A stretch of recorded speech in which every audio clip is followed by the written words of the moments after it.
Hindi sumisikat ang araw sa Makati kapag si Isabel Alcantara ang naghihintay. Sumisikat ito kapag pumirma na siya. Ganun palagi ang biro ni CFO Dax Araneta tuwing umaga, habang nakasandal sa pintuan ng glass-walled office ni Isabel sa ika-40 palapag.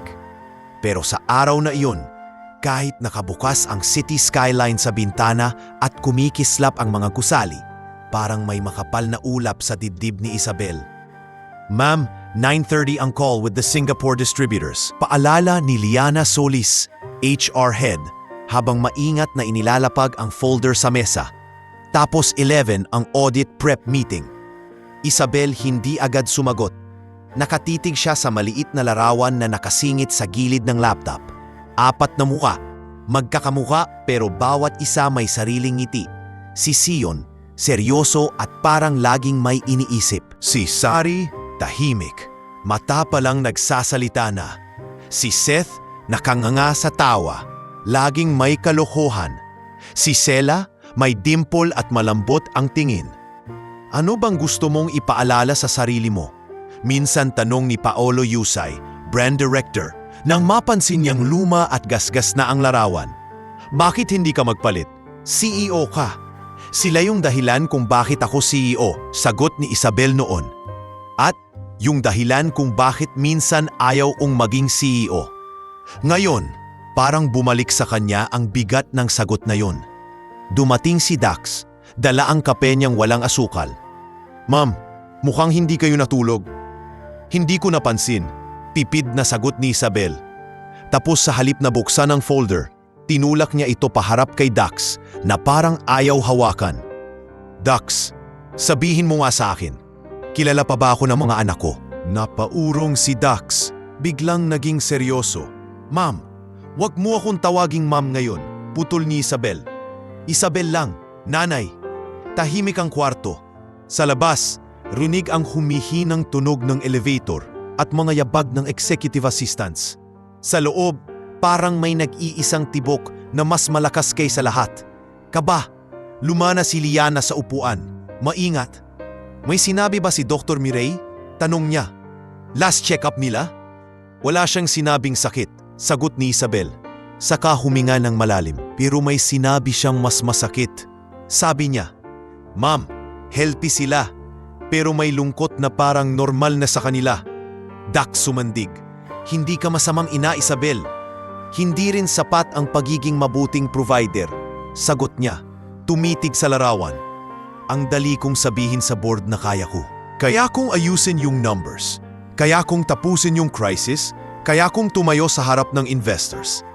Pero pag tinanong ako ni Sela kung kailan ako uuwi, parang hindi ko alam paano sumagot ng hindi nagsisinungaling." Pumasok ang sekretary ni Isabel, si Maris. Hindi si Marisa Quintanar kundi si Maris na matagal nang kasama. "Miss Isabel, nandito na po si Attorney Nardo. He's waiting." "Papasukin mo," sagot ni Isabel. Pumasok si Attorney Nardo Villarreal. Maayos ang suit, bit-bit ang leather folio. "Good morning, Isabel," bati niya, laging formal. "I have updates on the trust arrangements for the kids. Also, the board, sa bahay muna tayo." Biglang sabi ni Isabel. Napakunot ang noo ni Attorney Nardo. "Sa bahay?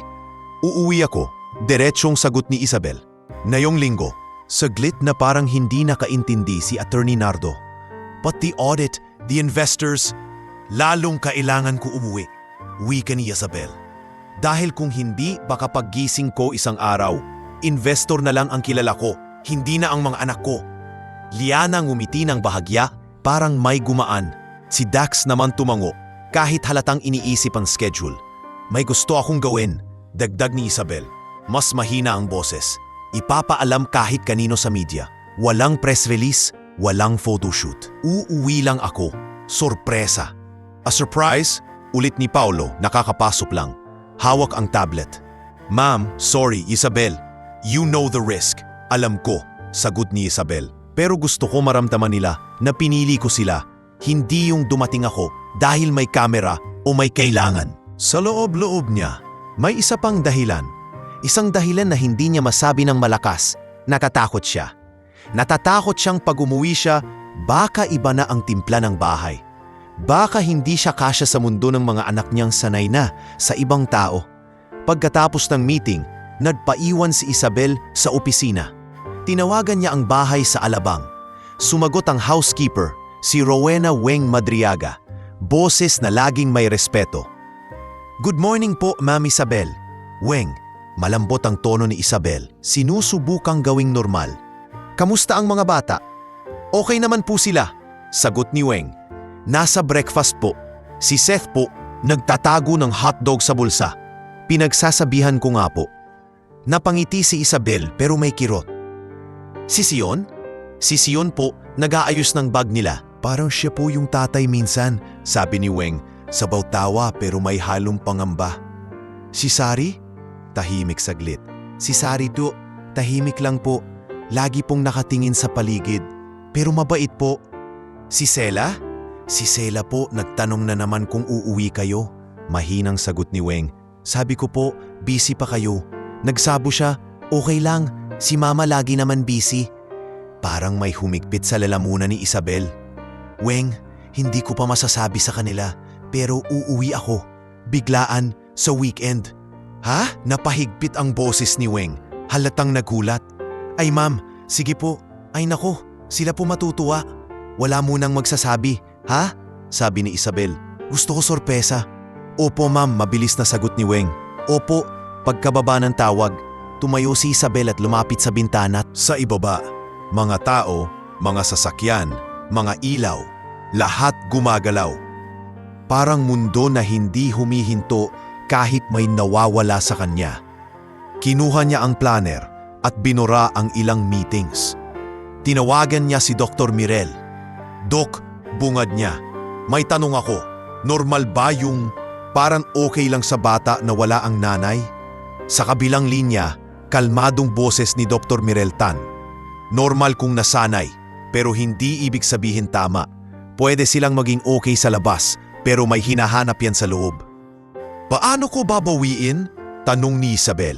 Halos pabulong. "Umuwi ka," sagot ni Doc. "Hindi isang beses, hindi isang party. Umuwi ka ng paulit-ulit hanggang maging totoo ulit yung salitang nanay." Yun ang kinapitan ni Isabel. Umuwi ka. Sa huling oras ng araw, dumaan si Isabel sa isang maliit na stationery shop sa lobby ng building. Bumili siya ng 4 na sobre na magkakaibang kulay. Sa kotse, sa unang pagkakataon matapos ang matagal na panahon, nagsulat siya ng walang sekretary, walang template, walang corporate tone. "Para kay Sion, anak, sorry kung lagi mong nararamdaman na kailangan mong maging matanda. Para kay Sari, anak, gusto kong marinig ang mga iniisip mo, kahit hindi mo sinasabi. Para kay Seth, anak, salamat sa tawa mo. Sana makita mo rin na kaya kong tumawa kasama mo. Para kay Sela, anak, uuwi na si Mama. Totoo na to." Nang matapos, pinahid niya ang luha sa gilid ng mata. Mabilis, parang ayaw niyang mahuli ng driver na si Mang Uli na nakatingin sa rearview mirror. "Ma'am," maingat na sabi ni Mang Uli habang umaandar sa EDSA. "Okay lang po ba kayo?" Huminga si Isabel. "Oo," sagot niya. Pero hindi para kay Mang Uli. Para sa sarili niya. "Oo, uuwi ako." Sa pagitan ng mga ilaw ng Makati at ng ingay ng EDSA, may mga alaala si Isabel Alcantara na kahit gaano niya itago sa pinakamahal na suit, bumabalik pa rin sa kanya. Parang alikabok na kahit anong punas, may natitirang bakas. Bago siya naging bilyonaryang CEO, bago siya naging mukha ng Alcantara Home Care Group, may ibang Isabel na minsang nakatayo sa pasilyo ng public hospital sa Tondo. Hawak ang plastic na supot na may lamang tinapay at tubig. 16 pa lang siya noon at ang nanay niyang si Mila ang bantay sa ward. Hindi doktor, hindi nurse na naka-white cap, kundi a ward aide na sanay magpunas ng pawis ng pasyente, magtulak ng stretcher at sumalo ng reklamo ng mga taong pagod at takot. "Isa," sabi ng nanay niya noon habang inaayos ang kumot ng isang matandang nanginginig. "Huwag mong titignan yung mga taong sumisigaw. Masakit sila, hindi lang sa katawan." "Pero bakit lagi silang galit, Ma?" Pabulong na tanong ni Isabel. "Natatakot," sagot ng nanay niya. Saka ngumiti kahit halatang antok na. "Kapag natakot ang tao, minsan lumalabas sa bibig yung hindi niya naman talaga gustong sabihin. Hindi niya makalimutan yon, lalo na't hindi lang takot ang nakita niya sa ospital. Nakita rin niya ang kahihiyan ng pagiging mahirap. Ang mga batang umiiyak dahil walang pambili ng gamot. Ang mga pamilya na nag-aaway dahil sa promissory note. At isang gabi, isang mayamang pasyente ang sumigaw sa nanay niya. "Bakit ba ang bagal nyo? Nagbabayad ako ng buwis." Nakatayo si Isabel sa likod ng kurtina. Nanginginig ang kamay sa galit. Gusto niyang simagot, pero hinawakan lang ng nanay niya ang braso niya at umiling. Pag-uwi nila sa maliit na inuupahang kwarto, tinanong niya ang nanay niya, "Hanggang kailan tayo ganito?" Tumitig ang nanay niya sa kanya, pagod pero matatag. "Hanggang sa makaalis ka. Ikaw ang aahon, anak. Ikaw yung magiging hindi na kailanman ng pamilya natin." Doon nagsimula ang pangako ni Isabel. Hindi pangakong mayabang, kundi pangakong may luha. Aral sa umaga, racket sa hapon, scholarship hunting sa gabi. Hanggang sa nagtrabaho siya sa maliit na accounting firm, natutong magbilang ng pera ng ibang tao habang wala siyang pamasahe pa uwi. Hanggang sa isang beses, pinahiya siya ng isang senior staff. "Alcanpara, ayusin mo yan. Hindi ito palengke." Umiyak siya sa CR, pinunasan ang muka, at nang lumabas siya, mahinahon niyang sinabi sa sarili, "Hindi ako magmamakaawa habang buhay. Ako ang magpapasahod. Ako ang magpapasya." Ngayong nasa glass office na siya at tinatawag siyang Madam CEO, minsan naririnig pa rin niya ang boses ng nanay niya sa isip. Ikaw yung magiging hindi na kailanman. Pero ang masakit, habang iniyahon niya ang sarili, parang may naiiwan siyang bahagi. Ang pagiging nanay sa 4 na batang siyang mismo ang pinangarap para sa sarili. Bumalik siya sa present nang kumatok si Liana Solis at umasok. Dala ang printed agenda. "Isabel, 5 minutes before the board call," sabi ni Liana. "Mas personal kapag wala ang iba. Ready ka na ba?" "Hindi," sagot ni Isabel, tumawa ng mahina pero walang saya. "Pero wala naman akong choice, di ba?" Sa conference call, naroon ang ilan sa board members at finance advisors, mga boses na sanay mag-utos sa tone na parang laging may deadline. Sa tabi niya, nasa speakerphone din si CFO Dax Araneta, tahimik pero alerto. Sa kabilang gilid, nakaupo si Paolo Yusay, hawak ang tablet na may media plans. "Isabel," sabi ng isang board member na lalaki, malamig ang boses. "We need stability. The audit is strict this quarter. Investors want reassurance." "Reassurance is results," sagot ni Isabel maingat. "We're on track. Dax can walk you through the numbers." Dax sumingit, klaro at dire-derecho. "Cash flow is stable. We've strengthened compliance since last year. Risk points are being addressed." "Good," sabi ng boses. "But we also need optics. Your brand is strong, Isabel. Single mother, self-made CEO. People love that story. Use it. Bring your kids. Show the family. Let the investors see the human side."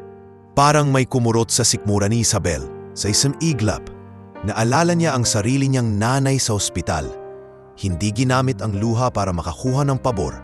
Ipinaglaban ang dignidad kahit walang nakatingin. "Hindi ko sila isasama para sa optics," mariing sagot ni Isabel. "Mga anak ko sila, hindi props." Saglit na katahimikan. Si Liana sa tabi ni Isabel bahagyang umangat ang kilay. Parang proud pero nag-aalala. Si Paolo napasinghap, alam niyang magkakaproblema to sa PR. "Then at least consider a soft feature," pilit ng board voice. "A home segment, a quick interview. Investors like narratives." "Ang narrative ko ay trabaho," sagot ni Isabel. Mas mabigat ang tono at responsibilidad. "Hindi ko ipapamigay ang privacy ng mga bata." Matapos ang call, halatang napagod siya, hindi sa numbers, kundi sa pakiramdam na kailangan ipagtanggol ang pagiging ina niya laban sa mga taong hindi naman kailanman nagbantay ng batang may lagnat. "Ang tigas mo," bulong ni Paulo, nang sila na lang. "Pero gets ko, ang tanong, kaya ba nating i-manage ang fallout?" "Kaya," sapat ni Dax. Tumayo mula sa upuan, "pero kailangan mong maging decisive. Kung uuwi ka, uuwi ka. Walang half-half. Si Liana lumapit, mahinang tinig. May message si Dr. Mirel kanina. She wants to talk to you. Not medical, behavioral. Tumango si Isabel. Agad kinuha ang phone. Tinawagan niya si Dr. Mirel Tan at lumabas siya sa balcony ng office pantry para walang makarinig. Doc, bungad niya. I'm listening. Isabel, malumanay ang boses ni Dr. Mirel, pero may bigat. Hindi ko sasabihin na may sakit sila. Wala. Pero may pattern. Kaso, kapag tinatanong po sila kung sino ang unang tatawagan nila kapag natakot sila, paliwanag ni Doc, hindi ikaw ang sagot. Ang sagot nila, si Yaya Gigi, si Weng, minsan si Mang Uli. Si Sion ang nagsabi pa, si Mama B, si Doc, parang normal na normal. Napapikit si Isabel. Kasalanan ko. Huwag mong tawaging kasalanan. Mahinahong sagot ni Doc. Tawagin mong signal at ang magandang balita. Buhay ka. Nandyan ka. Kaya mo pang bumawi. Pero kailangan nilang maramdaman, hindi lang marinig. Humigpit ang hawak ni Isabel sa phone. Uuwi ako. Kailan? Soon. Sagot niya. Tapos mas naging matatag. This weekend. Surprise. Walang PR, walang kamera. Ako lang. Pagbalik niya sa opisina, parang iba ang lakad niya. Hindi na yung CEO na pinipiga ng schedule, kundi nanay na may desisyon. Lumapit siya kay Paolo. Paolo, sabi niya, cancel any media commitments. I'm not doing interviews this week. If anyone asks, sabihin mo I'm in internal strategy mode. Paolo tumango kahit halatang kinakalkula sa isip ang backlash. Copy, no press, no leaks. Liana, tawag ni Isabel. Block my calendar. Anything non-critical, move. Anything critical, Dax handles. And no one tells anyone about my trip. Liana ngumiti, parang may luha sa gilid ng mata. Finally, si Dax naman, hindi nagsalita agad. Lumapit lang siya at mahinang sinabi, if the board pushes, I'll hold the line. Umuwi ka, ayusin mo yung mas mahalaga. Huminga si Isabel ng malalim. Sa gilid ng mesa niya, naroon ang 4 na sobre na isinulat niya kagabi. Parang biglang nagkaroon ng timbang ang mga papel. Hindi dahil sa tinta, kundi dahil sa pag-asa. Kinuha niya ang handbag, dahan-dahang ipinasok ang mga sobre sa loob, saka tumingin sa skyline na dati niyang pangarap lang. Sa dami ng naipanalo ko, bulong niya sa sarili. Hindi ko hahayaang matalo ako sa bahay ko mismo. At sa araw na iyon, sa gitna ng audit prep at investor anxiety, pinili ni Isabel ang isang simpleng plano na hindi kayang bilhin ng pera. Umuwi ng tahimik. Para sa 4 na batang minsang, siya ang buong mundo. At ngayon kailangan niyang patunayan ulit na kaya pa niyang maging tahanan. Hindi pa man tuluyang humuhupa ang alon ng mga meeting at tawag sa Makati.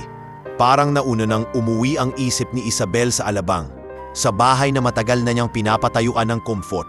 Pero ngayon niya lang napagtantong hindi pala garantiya ang laki ng kwarto para lumaki ang puso ng isang pamilya.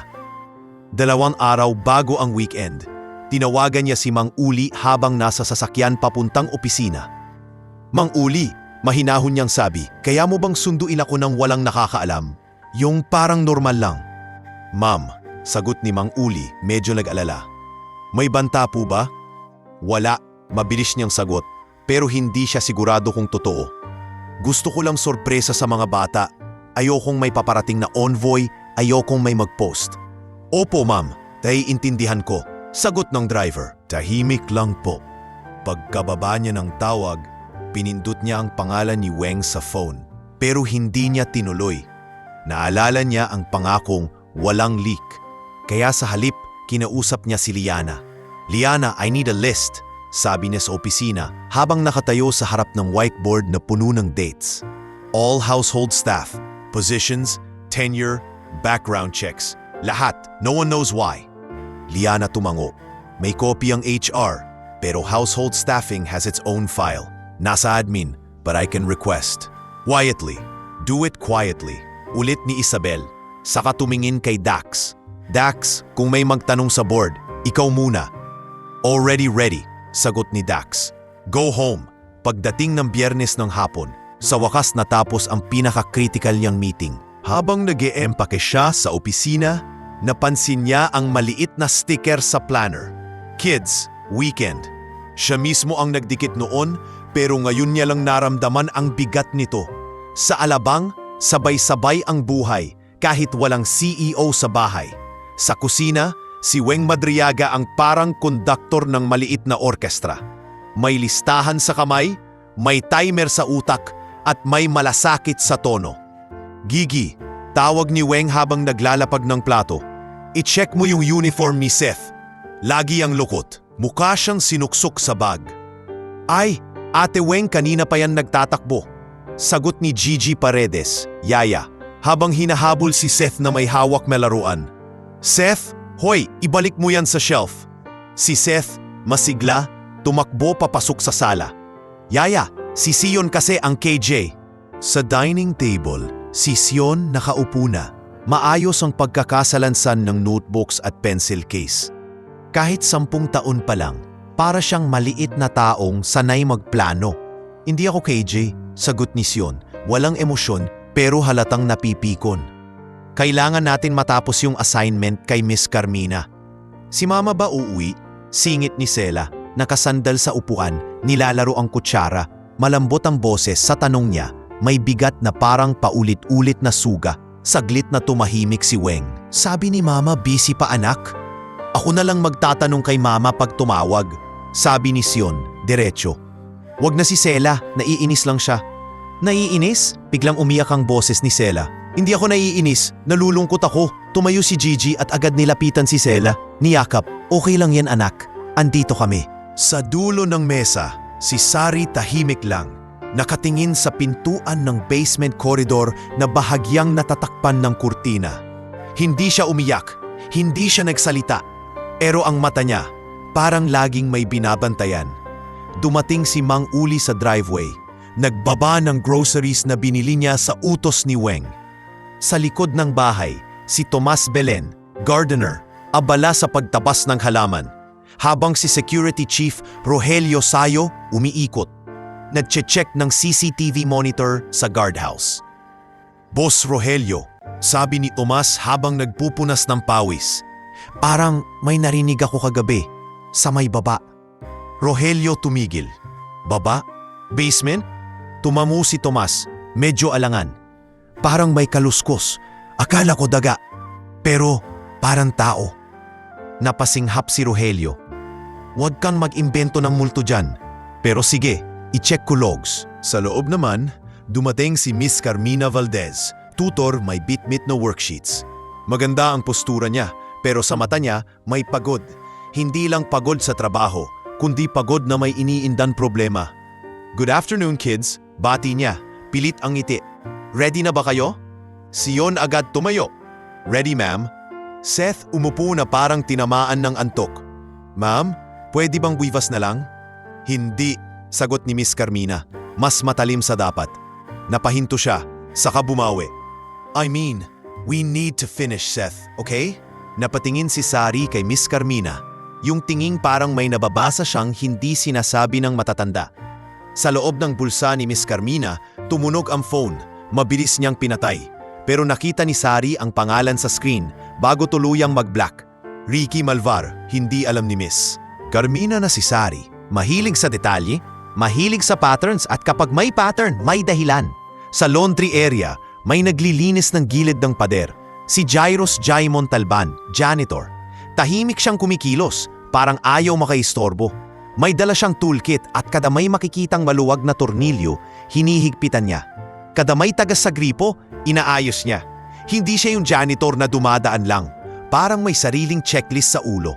Jai, tawag ni Weng mula sa kusina. Paki-check naman yung ilaw sa basement corridor. Parang kumukurap. Opo, Ma'am Weng, sagot ni Jai. Tumango. Mamaya po, after ko dito. Naglakad si Jai papunta sa corridor. Bit-bit ang flashlight. Pagdating niya sa pinto ng basement, huminto siya sandali. Parang nag-iisip kung bubuksan o hindi. Pinindot niya ang knob, bahagyang bumukas at lumabas ang amoy ng lumang kahoy at alikabok. Sa sala habang nag-aaral ang kambal, narinig ni Sela ang tunog ng pinto sa corridor. May pumunta sa baba? Tanong niya. Si Kuya Jai, sagot ni Gigi. Mag-aayos ng ilaw. Si Sion nagtaas ng mata mula sa notebook. Bakit lagi siyang nasa basement? Dahil janitor siya, sagot ni Seth, sabay tawa, pero halatang may kaba rin. Baka may treasure si Mama dyan? Hindi tumawa si Sari. Dahan-dahan siyang tumayo at lumapit sa gilid ng sofa, kunwari kukuha ng tubig. Pero ang totoo, nakasilip siya sa koridor. Nakita niya ang anino ni Jai sa hagdan pababa. Kinabukasan pa uuwi si Isabel, pero sa bahay na iyon, may mga bagay nang gumagalaw kahit hindi pa siya dumarating. Sa guardhouse, pinindot ni Rogelio ang replay ng CCTV. Anong oras to? Bulong niya sa sarili habang nakikita ang timestamp. 2:17 a.m. Sa video, may ilaw na sumindi sa basement corridor. Hindi malinaw kung sino, pero may dumaan na anino. Mabilis, parang sanay. Kinamot ni Rogelio ang bato. Hindi to daga. Sa kwarto ni Sari ng gabing iyon, binuksan niya ang kahon sa ilalim ng kama. Mga drawing ng bahay na siya mismo ang gumuhit. May pulang X sa basement door. May maliit na note na siya ang sumulat. Bantayan. Sa kabilang karto, si Sela nakahiga. Yatap ang maliit na stuffed toy. Yaya, bulong niya kay Gigi. Pag umuwi si Mama, promise ba di na siya aalis agad? Napapikit si Gigi, parang gusto ring umiyak. Hindi ko alam, anak. Honest niyang sagot. Saka hinaplos ang buhok ni Sela. Pero alam ko, mahal ka ni Mama. Sa labas ng bintana, tahimik ang subdivision, parang payapa. Pero sa loob ng bahay, may kulang na hindi mabibili.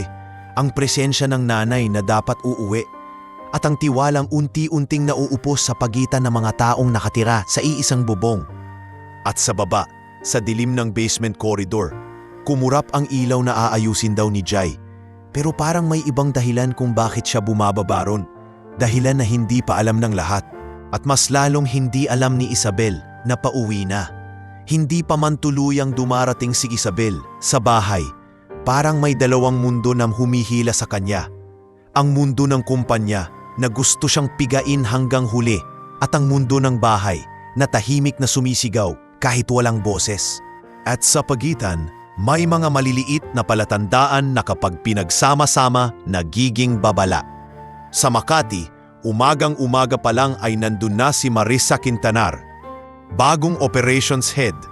Mabilis magsalita, mabilis mag-isip, at mabilis ding magpasok ng ideya na parang para sa ikabubuti pero may lamig na hindi halata sa unang tingin. Liana, sabi ni Marissa habang nakatayo sa harap ng HR desk, hawak ang tablet na puno ng charts. We need to centralize control. Too many separate files. Corporate, household, security. Lahat dapat under one compliance umbrella. Para wala ng leak. Si Liana Solis hindi agad sumagot. Nasa tono ni Marissa ang salitang leak na parang may alam na siya o gusto niyang magmukhang may halam. May proseso, maingat na sagot ni Liana. Household staffing is under private admin. Hindi basta-basta nagsishare ng personal data. Marissa ngumiti, yung ngiting pang boardroom. Exactly why we should. Data privacy is good, but fragmented control is risky. Imagine, CEO's home is part of the brand. If something happens, walang mangyayari, putol ni Liana. Mas matapang ngayon, at kung may compliance, dadaan yan sa legal at kay Isabel. Of course, sagot ni Marissa, pero ang mata niya hindi umiwas. I'm just trying to help. Single mother siya, maraming distractions. We need to support her. Paglabas ni Marissa, dumiretso siya sa elevator. Nag-type ng mabilis na message sa phone niya. Hindi nakita ni Liana kung kanino, pero ramdam niya, hindi biro ang babae. Sa office ni Isabel, kasalukuyang tinatapos ni CFO Dax Araneta ang handover instructions. Wala nga anisin sa schedule mo kung hindi critical. Paalala ni Dax. Pero the board might call you while you're away. Kung tumawag sila, sabihin mo I'm in internal strategy, sagot ni Isabel. At kung kulit, ako na, singit ni Dax. Umuwi ka, wag mong dadalhin sa bahay yung boardroom. Tumango si Isabel, pero sa loob niya, hindi ganun kadali. Kinuha niyang 4 na sobre sa bag. Hinimas ang mga ito na parang rosaryo. Minsan, bulong niya, pakiramdam ko, mas kilala ko ang mga numero kaysa mga anak ko. Then it's time you change that, sagot ni Dax. Diretso, walang paligoy. Habang sa Makati may mga planong sentralisasyon, sa Alabang naman May isang insidenteng maliit sa papel pero malaki sa puso. Isang simpleng pangyayari na nagpakita kung sino ang alerto at sino ang unti-unting nabibiyak. Tanghali iyon. Sa laundry area, abala si Weng sa pag-aayos ng deliveries ng mga detergent at cleaning supplies. Si Seth at Sela naglalaro sa may hallway. Nag-aagawan sa isang maliit na remote-controlled car. "Mine!" sigaw ni Seth. Tumatawa. "Akin yan. Ako yung nag-charge." Balik ni Sela, halos maiyak. "Mga anak, dahan-dahan," paalala ni Gigi Paredes. Pero saglit siyang nalingon dahil tinawag siya ni Weng. "Gigi, pakisabi kay Tomas, may bagong delivery sa garden." Hindi pa tapos ang salita ni Weng nang biglang may tumilapon na bote mula sa shelf. Hindi sinadya. Nadulas ang kahon sa pagkakasalansan. Tumama sa gilid ng shelf at bumagsak ang isang container. Pumutok ang takip. Kumalat ang matapang na amoy. Hindi ito apoy o pagsabog, pero sapat para sumakit ang ilong at lalamunan. "Anong?" Napaatras si Weng, napahawak sa bibig. Si Sela napahinto, napapikit. "Ang sakit sa ilong." Si Seth umubo. "Yaya." Sa isang iglap, dumating si Jai Montalban na parang galing sa hangin. Bitbit ang basahan at gloves, mabilis ang mata, mabilis ang kilos. "Layo po kayo," mahigpit niyang sabi. Hindi sumisigaw pero may command. "Gigi, pakilayo sila sa sala. Buksan niyo po yung bintana dito. Weng, wag niyo po hahawakan ng walang gloves." "Jai, ano yan?" Nanginginig ang boses ni Weng. "Cleaning chemical po." Sagot ni Jai. "Mabilis. Kailangan lang ventilated. Okay lang po yan basta malinis agad at walang malalanghap ng bata." Si Gigi, kahit natataranta, sinunod siya. "Seth, Sela, tara dito, bilis." Hinila niya ang dalawa palayo. Yakap si Sela na nangingilid ang luha. "Kuya Jai, ubong-ubo si Seth." Pero narinig niyang kalmado ang boses ng janitor kaya kumapit siya sa calmness na yun. "Nandito lang ako," sabi ni Jai, sabay tingin sa mga bata. "Inom kayo tubig, hinga sa malinis na hangin. Ha?" Sa loob ng ilang minuto, naayos ang spill. Pinunasan, inalis ang kontaminadong basahan sa hiwalay na bag, bimalsa ng exhaust fan. Walang dramatikong sirena, walang ambulansya, pero sa mata ni Gigi, may isang detalye na humapit. Hindi ito unang beses na gumawa si Jai ng ganun kabilis at ganun kaingat. Parang trained. Pagbalik sa sala, nakaupo si Sela sa sofa, nakabalot ng kumot kahit mainit. Si Gigi hinahaplos ang likod niya. "Yaya," bulong ni Sela, "bakit ang bilis ni Kuya Jai?" "Siguro sanay siya," sagot ni Gigi. Pero ang totoo, nagtataka rin siya. Sa kabilang dulo ng bahay, dumating si Miss Carmina Valdez para sa tutoring. Nakapustura siya, pero namumula ang mata at halatang puyat. Habang binubuksan niya ang bag, tumunog ang phone niya. Sunod-sunod na vibration, parang nagmamadali ang mundo. Lumabas siya sa patio para sumagot. Hindi alam ng iba, pero si Sari nasa may bintana nakasilip. "Ma'am Carmina," boses ng lalaking nasa kabilang linya, mababa at matigas. "Nasaan na yung bayad?" "Ricky, sabi ko sa'yo, next week. May cut pa sa ano?" Pabulong na sagot ni Miss Carmina. "Next week? Ilang beses mo na yung next week?" Singhal ng boses. "Kung wala, pupuntahan kita. Sa trabaho mo. Sa bahay ng amo mo. Gusto mo yon?" "Wag!" Halos pigil ang iyak ni Miss Carmina. "Please, wag Dipol." "Then do something," banta ng boses. "May mga taong marunong makinig, marunong maghanap. Wag mo kaming gawing tanga." Napatay ang tawag. Saglit na nakasandal si Miss Carmina sa pader, parang nawalan ng lakas. Pagbalik niya sa sala, pilit siyang ngumiti, pero ang bibig niya nanginginig. "Okay," sabi niya, masyadong mabilis. "Start tayo. Sion, answer number 1. Seth, wag kang gumagalaw." "Ma'am, pwede po bang break muna? Masakit pa ilong ni Sela." Maingat na sabi ni Gigi. "Tuloy," biglang sagot ni Miss Carmina. Mas matalim kaysa dati. Hindi naman siya mamamatay sa konting aral. Namutla si Gigi. Si Sion kumunot ang noo. Si Seth unang beses hindi nadbiro. Si Sela yumuko parang nahiya na may nararamdaman siya. Si Sari tahimik lang, pero ang mata niya kumurap, parang nagmarka ang pangyayari. May takot si Ma'am at may lalaking nananakot. Sa kwarto niya ng gabing iyon, binuksan ni Sari ang kahon sa ilalim ng kama. Nandoon pa rin ang mga drawing ng bahay, sala, kusina, hallway at ang basement door na may pulang X. Pero ngayon, may idinagdag siya, isang maliit na simbolo sa tabi ng patio, isang phone icon, at sa ilalim, isang pangalang hindi niya alam kung tama ang spelling, pero tanda niya ang tunog.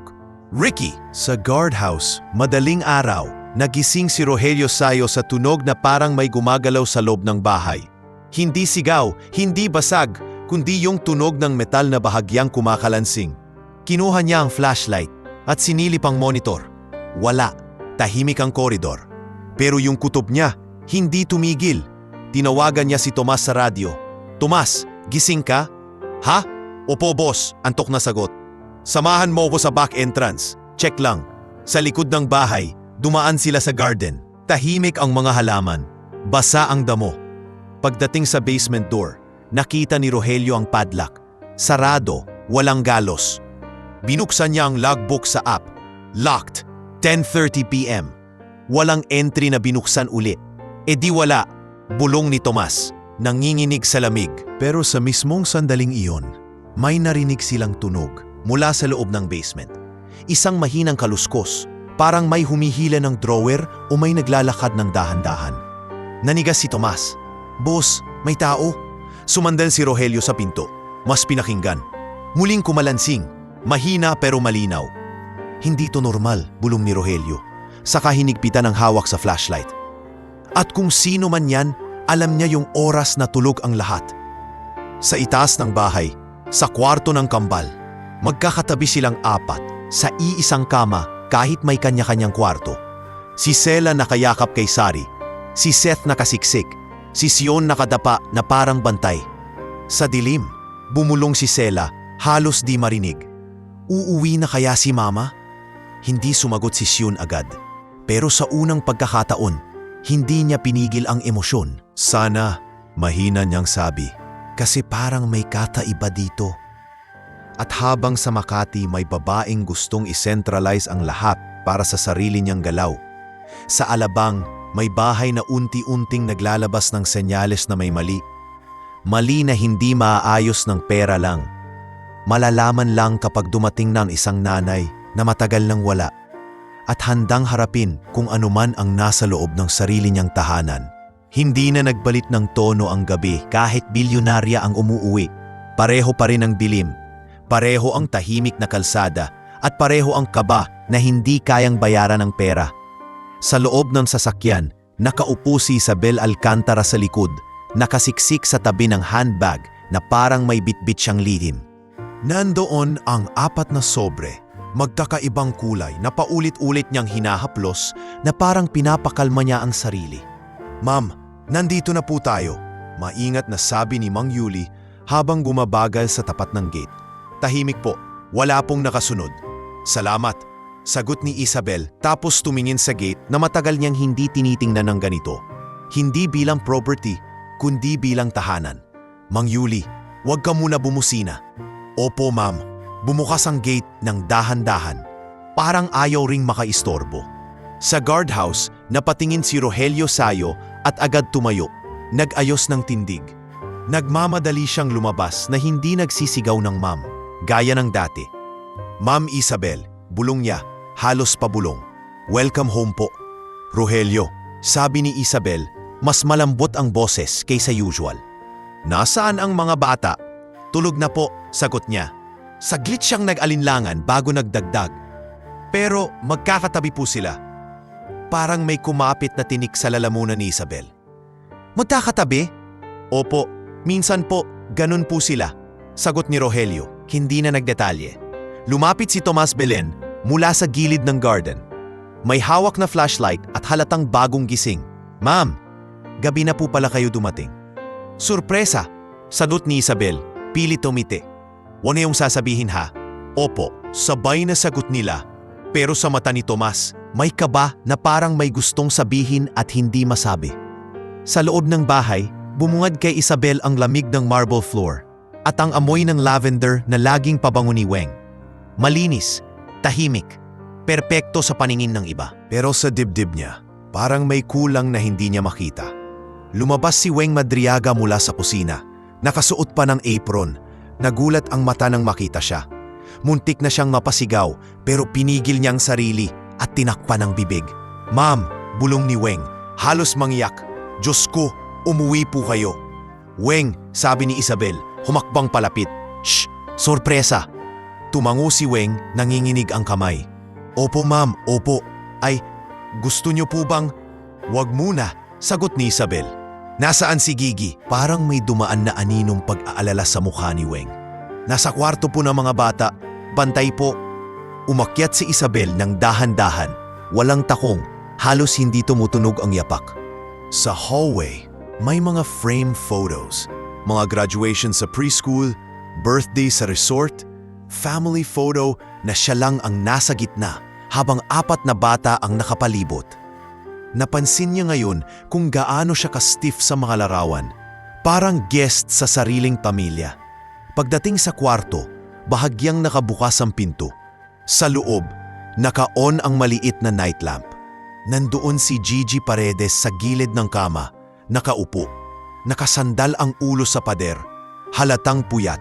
Sa kama, magkakasiksik ang 4 na kambal.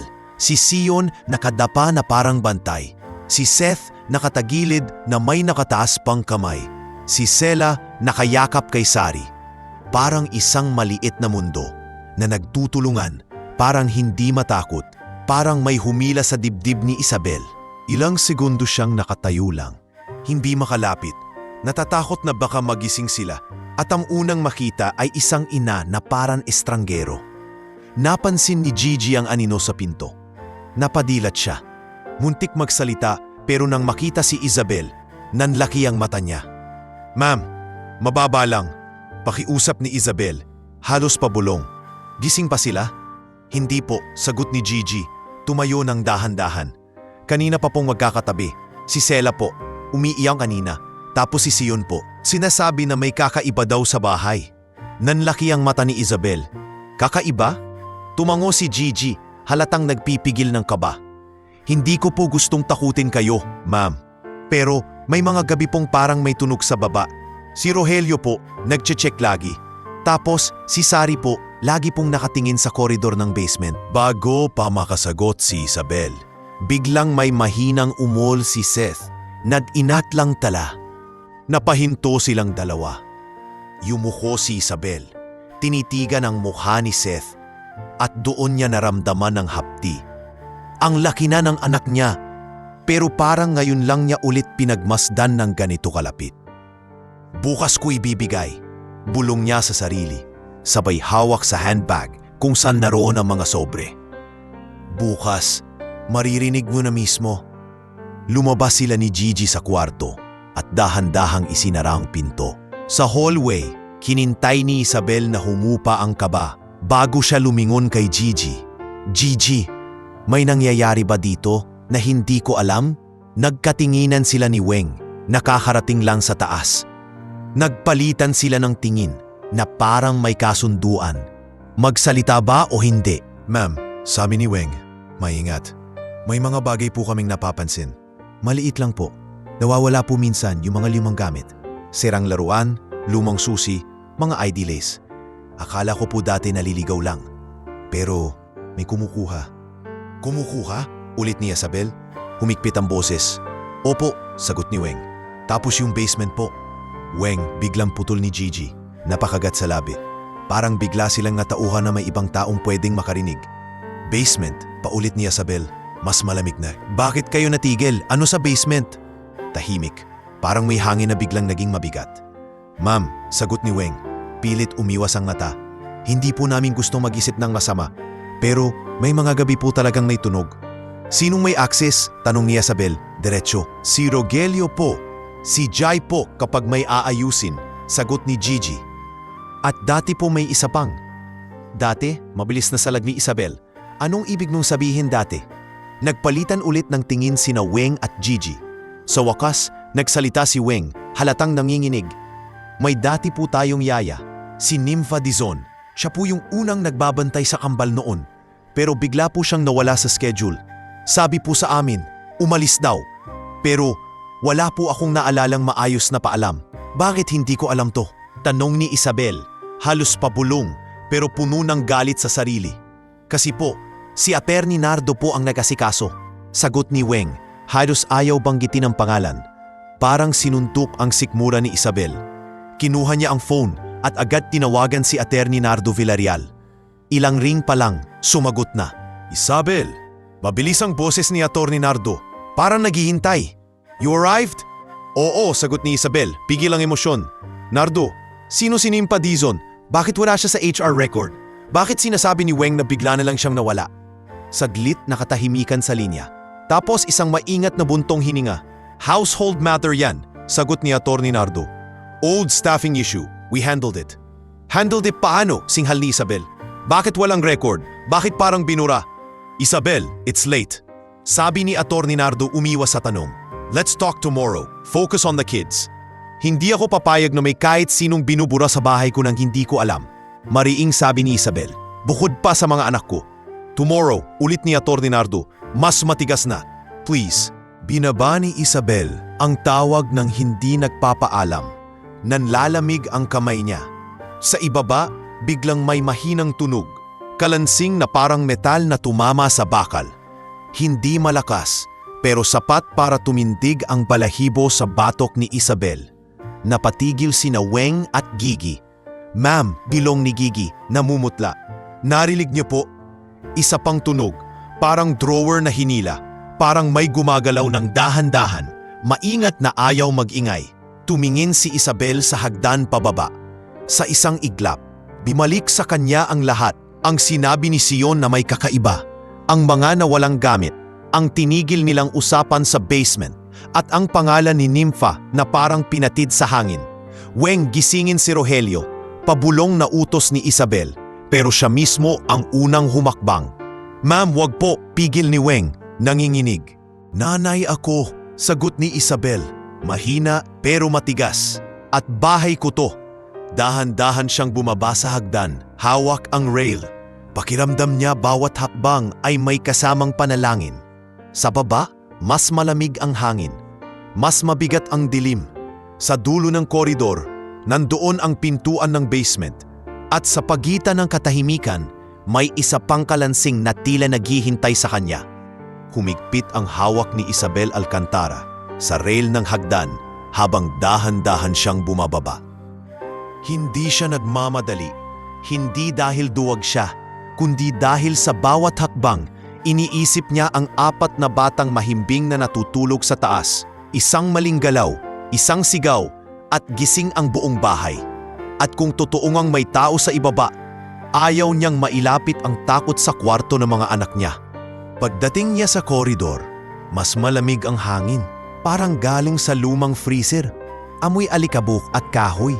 Nandoon ang pintuan ng basement. Matigas ang kahoy, may metal na knob na kumikislap sa mahinang ilaw. Sa likod nito nanggagaling ang tunog na narinig niya. Mahinang kalansing, parang bakal na tumatama sa bakal. Pagkatapos ay parang papel na hinahaplos. Huminga siya ng malalim, saka dahan-dahang inilapit ang kamay sa knob. Hindi siya sumigaw ng sino yan dahil ayaw niyang bigyan ng oras ang kung sino man na tumakbo o magtago. Pinihit niya ang knob, mahina, kontrolado, at bahagyang bumukas ang pinto. Sa unang siwang, bumunad ang hagdan pababa at ang dilim sa ilalim. Ngunit may liwanag na gumagalaw, flashlight, at may aninong nakayuko, parang naghahalufay. Isang malalim na hinga. Isang hakbang pababa. Pagdating niya sa huling baitang, nakita niya ang basement ng malinaw.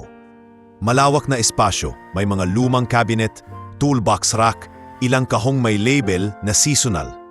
At sa pinakadulo, isang metal cabinet na parang office filing cabinet. May label na archive. Bihira niyang bumaba rito. Akala niya storage lang. Ngayon, parang may buhay na nagkukubli sa loob. At doon niya nakita ang tao. Si Jai Montalban, nakalumang gloves, nakaluhod sa harap ng cabinet, hawak ang folder na kulay abo. Nakabukas ang drawer, puno ng papel. may envelope na nakalatag sa ibabaw ng isang kahon. At sa tabi niya, may maliit na Ziploc bag na may ilang pirasong ID lace at lumang susi. Mga bagay na sinabi ni Weng na nawawala. Parang may kumulob sa dibdib ni Isabel. Jai. Malamig ang boses niya, pero hindi malakas. Anong ginagawa mo? Nanigas si Jai. Parang hindi niya inaasahan ang boses ng amo sa oras na to. Dahan-dahan siyang lumingon at nang makita si Isabel, nanlaki ang mata niya. Ma'am, pabulong niya. Halos hindi makalunok. Ma'am Isabel, anong ginagawa mo? Ulit ni Isabel, mas mataling ngayon. Bakit bukas yung archive at bakit hawak mo yan? Tumayo si Jai ng dahan-dahan pero hindi niya agad binitawan ang folder. Parang kapit na kapit siya sa isang bagay na kailangan niyang matapos. Lumipat ang tingin ni Isabel sa mga papel. May nakasulat na pangalan niya. May lumang letterhead ng ospital. May mga photocopy ng IDs. At sa ibabaw ng isang envelope, nakamarka ang 4 na pangalan. Sion, Sari, Seth, Sela. Parang may humigop ng hangin sa paligid. Bakit may pangalan ng mga anak ko dipo? Nanginginig ang pinig ni Isabel, pero kontrolado pa rin. Sagutin mo ako, Jai. Ma'am, hindi po. Nang simula si Jai, nanginginig din ang kamay. Hindi ko po balak saktan sila. Huwag mo kong bigyan ng linyang ganyan, putol ni Isabel. Wala kang karapatan hawakan kahit anong dokumento tungkol sa mga anak ko. Sa itaas may mabilis na yabag. Narinig ang pinto sa koridor na bumukas. Tapos ang boses ni Weng na halos hitbi. Ma'am, Rogelio po papunta na! Sumunod ang mabigat na hakbang ni Rogelio sayo. Bumaba siya na may dala ng baton at flashlight. Halatang alerto. Pagkababa niya, agad niyang tinutukan ng ilaw si Jai at nanlaki ang mata niya nang makitang bukas ang kabinet. Jai, ikaw yan! Boses ni Rogelio, puno ng galit at gulat. Anong ginagawa mo dito? Boss, sabi ni Jai, umatras ng isang hakbang. Huwag kang gagalaw, sigaw ni Rogelio, sabay lapit. Ma'am, kayo po sa likod. Pero hindi umatras si Isabel. Parang may pader sa dibdib niya na nagpapatigas sa tuhod niya. Rogelio, sabi niya, mababa, pero may utos. Huwag mong sigawan, ayokong magising ang mga bata. Ma'am, may hawak siyang. Nanginginig si Rogelio sa pagpipigil. Documents ng mga bata. Tefto, kumingin si Isabel sa folder sa kamay ni Jai, saka sa bukas na drawer. Hindi lang ito theft. Mas personal ito. Mas masakit. Ilapag mo, utos ni Isabel kay Jai. Dahan-dahan, nag-alinlangan si Jai, parang may takot na hindi lang kay Rogelio, kundi sa mismong papel. Pero dahan-dahan niyang inilapag ang folder sa ibabaw ng cabinet. Kumalansing ang metal. Parang naging mas malakas ang tunog sa katahimikan. Lumapit si Isabel. Kinuha niya ang folder at binuklat. Nandoon ang mga photocopy ng hospital birth records, immunization notes, at isang lumang larawan niya. Buntis, nakatayo sa labas ng isang klinik, hawak ang kamay ng isang taong hindi kita ang mukha. May stapled pages na parang sinadyang ipunin. Bakit mo to kinokolekta? Tanong ni Isabel, halos pabulong na. Sino ang nag-utos sa'yo? Hindi ko po. Nauutal si Jai. Ma'am, please. Please? Napatawa si Rogelio ng walang saya. Ma'am, posasan ko na to. Ngayon din. Huwag muna, sabi ni Isabel, mabilis. Napalingon si Rogelio, parang hindi makapaniwala. Ma'am, sinabi kong huwag muna, ulit ni Isabel, mas mariin. Gusto kong marinig ang totoo. Nanginginig si Jai, halatang gustong tumakbo, pero alam niyang wala siyang tatakbuhan. Bumaba rin si Gigi sa hagdan, natasunod kay Weng, namumutla. Hindi na niya maitago ang takot sa muka. Sa likod ni Gigi, may hawak na phone si Weng na nakahanda ng tumawag sa kung sino man. Ma'am, nagsalita si Jai sa wakas, basag ang boses. Hindi ko po sinimulan to para sa masama. Pinilit po ako. Pinilit? Kumunot ang noo ni Isabel. Sino? Si Jai napapikit, parang pinipilit lulukin ng hiya. May taong lumapit sa akin. Sabi niya kung gusto kong manatili dito, kailangan kong hanapin yung proof na hinahanap nila. Mga papel, mga lumang record. Proof para saan? Tanong ni Isabel, matalim na. Hindi ko po alam lahat.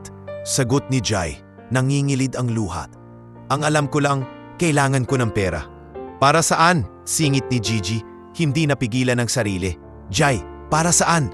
Huminga si Jai ng malalim. Parang bibigay ang dibdib. May kapatid po ako, sabi niya. Siya lang po ang pamilya ko. May sakit po siya, dialysis. Kapag hindi ko po nabayaran, titigil po. Sandaling tumahimik ang basement. Kahit si Rogelio, parang natigilan. Si Weng napahawak sa dibdib. Parang naalala ang sariling mga utang noon. Pero si Isabel, kahit may tumusok na awa, hindi niya kayang bitawan ang galit. May kapatid kang may sakit, kaya papasukin mo ang buhay ng mga anak ko? Nanginginig ang boses niya. Jai, nanay ako. Naiintindihan ko ang desperasyon, pero hindi mo pwedeng ipalit ang mga bata sa problema mo. Hindi ko po sila gagalawin, mabilis na sagot ni Jai. Hindi ko po sila lalapitan, papel lang po.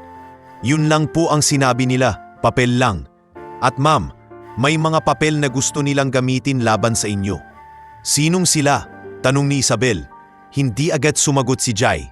Parang may takot na mas malaki kaysa sa posas. Dahan-dahan niyang dinukot ang maliit na sobre mula sa bulsa ng pantalon. Kuskus na papel, parang ilang beses nang binuklat. Inabot niya ito kay Isabel. Yan po yung instructions, mahina niyang sabi. Kada may makuha ako, may kapalit. May listahan ng dapat hanapin. Kinuha ni Isabel ang sobre. Binuksan niya. Sa loob, may papel na may printed bullets, birth record copies, old clinic photos, household staff shifts, archive envelope. At sa ilalim, may maikling note na parang galing sa taong sanay mag-utos. Don't get caught. Deliver to Dropbox. Keep quiet. Sa ibabang kanan, may 2 letra na nakasulat na parang pirma. Hindi buong pangalan, kundi initials. MK. Basang-basa ni Isabel halos pabulong. Parang biglang lumamig ang dugo niya. Sa isip niya, mabilis na kumislap ang mukha ni Marisa Quintanar. Yung ngiting pang boardroom, yung salitang leak, yung we need to support her na parang pakitang tao. Ma'am, tawag ni Rogelio, naguguluhan. Ano po yan? Hindi agad sumagot si Isabel. Titig lang siya sa initials. Parang ang mundo biglang nag-iba ng hugis. Hindi na ito simpleng janitor na nangunguha. Hindi na ito tungkol sa basement lang. May kamay na mas malinis, mas mataas, mas mapanganib. Inayangat niya ang tingin kay Jai. May pinagtataguan ka bang Dropbox? Tanong niya, mahinahon pero may apoy. Tumango si Jai, umiiyak na. Sa may likod ng subdivision, may locker po sa convenience store. Doon ko po dapat ilagay. Hindi mo ilalagay, sabi ni Isabel mababa. Makikinig ka sa akin ngayon. Kung gusto mong mabuhay ang kapatid mo, at kung gusto mong hindi magulo ang buhay ng mga batang nasa taas, sasabihin mo lahat ng alam mo. Ma'am, umiiyak si Jai. Hindi ko po alam lahat, pero may tumatawag po sa akin. Hindi nagpapakilala. Boses lang. At minsan, may text lang. Pero yung unang nag-approach, babae po, naka-office attire. Hindi ko po alam pangalan, pero parang taga-corporate. Parang may pako na tumama sa hinala ni Isabel. Sa likod niya, narinig niya ang mahinang yapak ni Gigi. Ma'am, bulong ng yaya, takot na takot. Paano po yung mga bata? Doon biglang bumalik ang pagiging nanay ni Isabel, hindi CEO. Humigpit ang panga niya, pinisil niya ang folder at ang papel na may initials. Tumingin siya kay Rogelio. Rogelio, sabi niya, malinaw at matatag. Isara mo yung cabinet. I-secure mo tong lugar. Walang lalabas sa kahit anong papel dito. Opo ma'am, sagot ni Rogelio. Pero hindi pa ring mapakali. Pero si Jai, tumingin si Isabel kay Jai, basang-basa sa luha at pawis. Parang batang nahuli sa kasalanang hindi niya kayang akuin mag-isa. Sa loob ni Isabel, may 2 boses. Isa na gustong ipasok agad sa pulungan ang sinumang lumapit sa mga anak niya. At isa na nakakaalala ng sariling nanay sa ospital, na nagsabing minsan ang galit ay galing sa takot. Hindi niyo muna siya posasan, sabi ni Isabel kay Rogelio. Pero hindi rin siya aalis, bantayan siya. Dadalhin natin siya sa kusina sa itaas. Ahimik. Kakausapin ko siya ng maayos kapag umaga na. At kapag siguradong hindi magigising ang mga bata. Ma'am, halos protesta ni Rogelio. Responsibilidad ko to, putol ni Isabel. At sa unang pagkakataon sa mahabang panahon, hindi ako tatakbo pabalik sa opisina para magtago sa trabaho. Haharapin ko to dito, sa bahay ko. Nilingon niya si Weng at Gigi. Weng, Gigi, balik kayo sa taas. Siguraduhin yung mahimbing ang mga bata. Walang iiyak, walang sisigaw.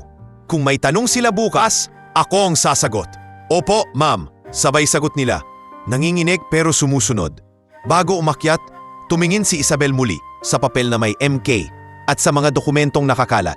Mga piraso ng buhay niya na ginawang armas. Naramdaman niyang nanginginig ang tuhod niya, pero mas nanginginig ang puso niya sa galit at takot. At sa gitna ng dilim ng basement, sa harap ng isang janitor na desperado, nagpasya si Isabel. Hindi na siya papayag na ang pagiging nanay niya ay maging kahinaan na pwedeng samantalahin ng kahit na sino. Ngayong natuklasan niya ang unang hibla ng sabwatan, sisimulan na niyang bunutin ang buong buhol. Kahit masakit, kahit magulo, kahit may masagasaan. Basta ligtas ang 4 niyang anak. Hindi natapos sa basement ang gabi. Sumama lang ang bigat nito sa pag-akyat. Pagdating nila sa kusina, tahimik ang bahay.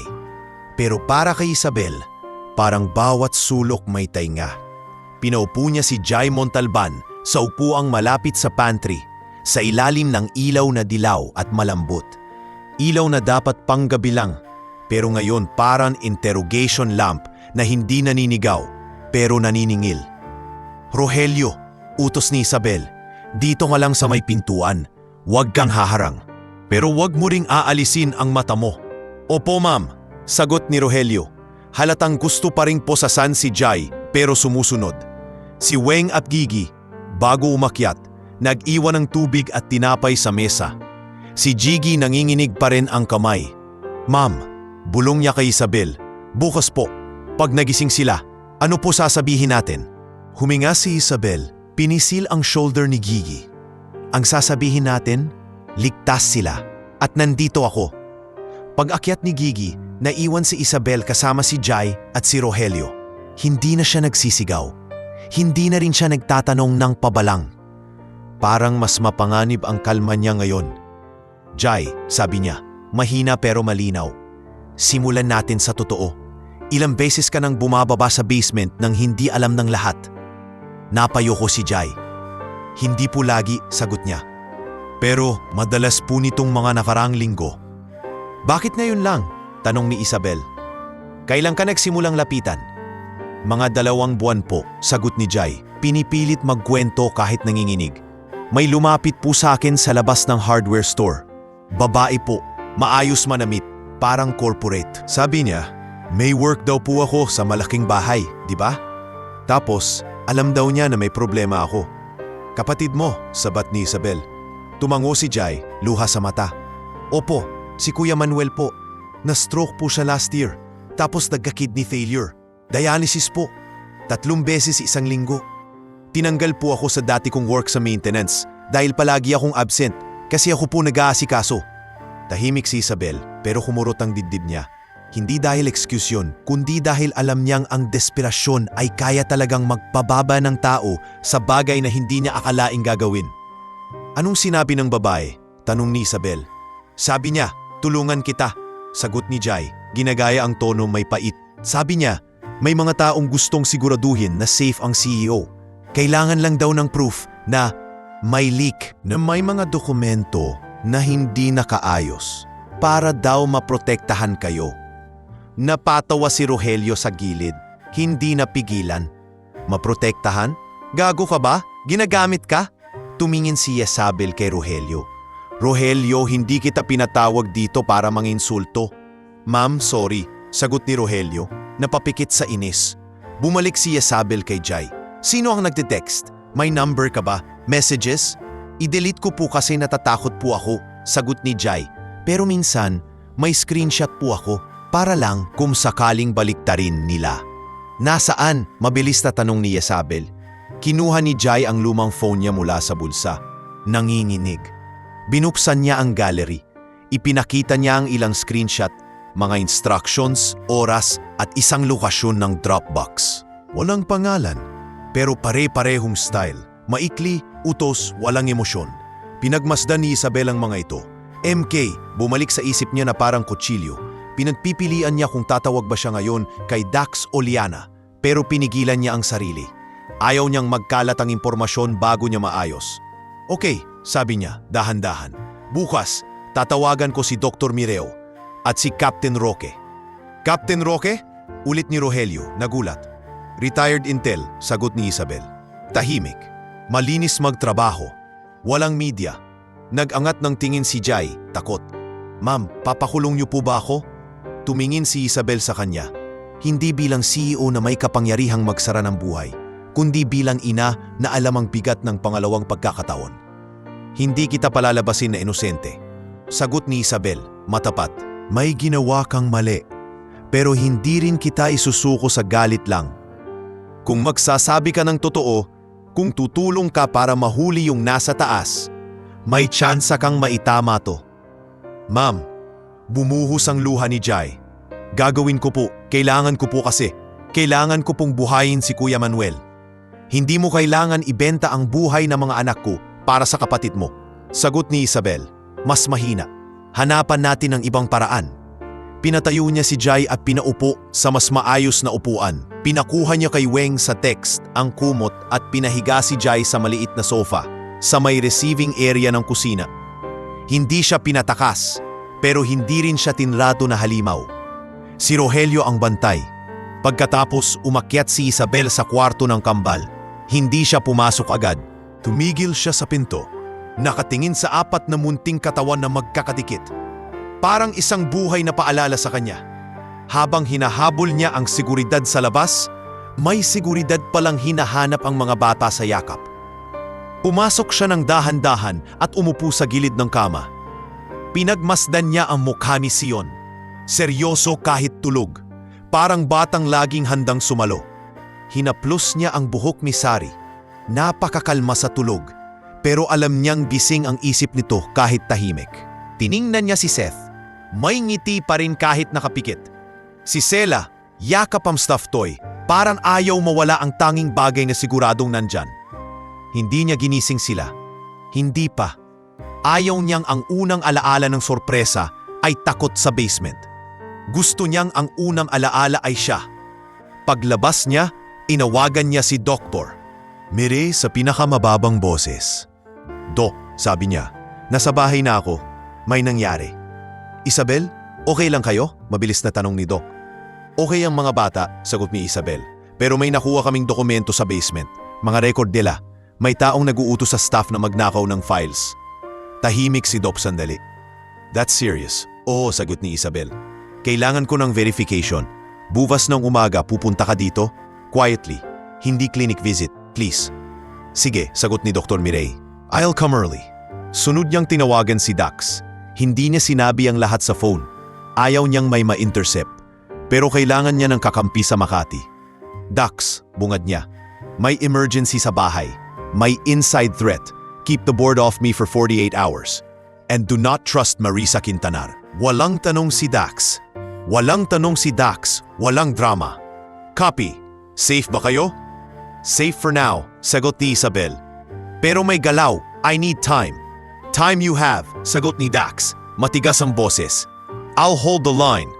Bumaba si Isabel sa kusina at doon niya nakita si Weng na nakaupo sa mesa. Hawak ang rosaryo. Nanginginig ang daliri. Si Gigi naman, nakatayo sa may pinto. Halatang hindi makatulog. Ma'am, sabi ni Weng, luha sa mata. Kasalanan ko po ba? Dapat po ba mas napansin ko? Hindi umupo si Isabel. Lumapit siya at hinawakan ang kamay ni Weng. Hindi kasalanan to ng isang tao, sagot niya. Kasalanan to ng sistemang hinayaan kong gumalaw nang hindi ko tinitignan. Si Gigi napahikbi. Ma'am, sorry po, natakot po ako kanina. Natatakot tayo lahat, sagot ni Isabel. Pero hindi tayo titigil. Ilang oras bago mag-umaga, nagdesisyon si Isabel. Hindi niya hahayaang sa basement lang matapos ang kwento. Sisiguraduhin niyang malalaman niya ang buong totoo. Mula sa MK hanggang sa kung sino ang nagbura kay Nimta Dizon. Hanggang sa kung sino ang may lakas ng loob na gawing negosyo ang buhay ng mga anak niya. At sa unang sinag ng araw, bago pa man gumising ang kambal, inihanda niya ang mga sobre sa mesa. Hindi na lang para sa sorpresa, kundi para sa panibagong simula na hindi na pwedeng atrasan. Pagsikat ng araw, hindi pa man humuhupa ang bigat ng gabing nagdaan, iba na ang tibok ng bahay ni Isabel. Parang may bantay na hangin sa bawat sulok. Sa kusina, nakahanay sa mesa ang 4 na sobre. Pero sa tabi nito, nakapatong din ang isang folder ng mga dokumentong nakuha sa basement. At ang papel na may initials na parang mantsang ayaw matanggal, MK. Hindi pa nag-aalmusal ang mga bata, pero gising na si Gigi at Weng. Si Rogelio nasa labas, mas maaga kaysa dati, paikot-ikot sa perimeter. Si Jai nakaupo sa receiving area, halatang hindi nakatulog, maputla at nakayuko. Parang natuyong halaman na diniligan ng takot.